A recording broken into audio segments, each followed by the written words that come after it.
Let them eat cake. Trump is the new Marie Antoinette. Only difference is she wore powdered wigs. He wears denial and hairspray. But the result is the same.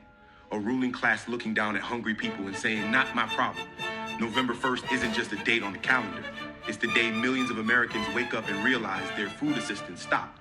Not because the money ran out, but because power refused to care.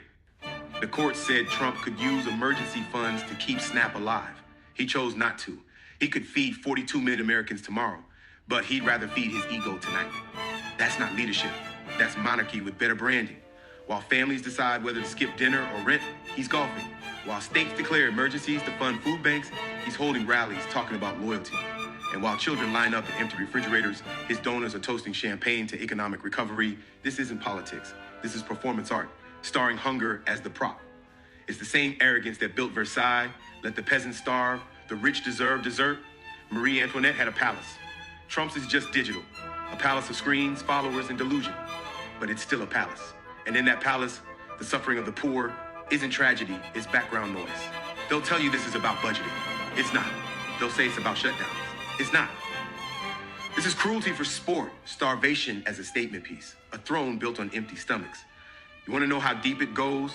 The funds exist, the laws allow it, the mechanism's there. But feeding people doesn't trend. Compassion doesn't get applause at rallies. Mercy doesn't sell hats. So the richest nation on earth is letting its own citizens choose between bread and shame while the king tweets from the balcony. And it's not just the poor who suffer. Every grocer, every truck driver, every farmer who depends on those benefits feels the earthquake. SNAP isn't welfare. It's circulation. It's the blood flow of the working class. And this administration is bleeding it out to prove a point. History repeats itself. Only the wigs change. Marie Antoinette said, let them eat cake. Trump says, blame the shutdown. Same sentence, different century.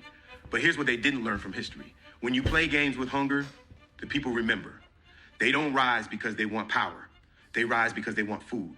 And every empire that forgets that simple truth ends up choking on its own banquet. Donald Trump is the new Marie Antoinette, the SNAP benefits edition. Let them eat cake, if they can find any. This is Marcus Farrow Live, where the truth doesn't flinch, the comedy can wait, and the facts are still hungry.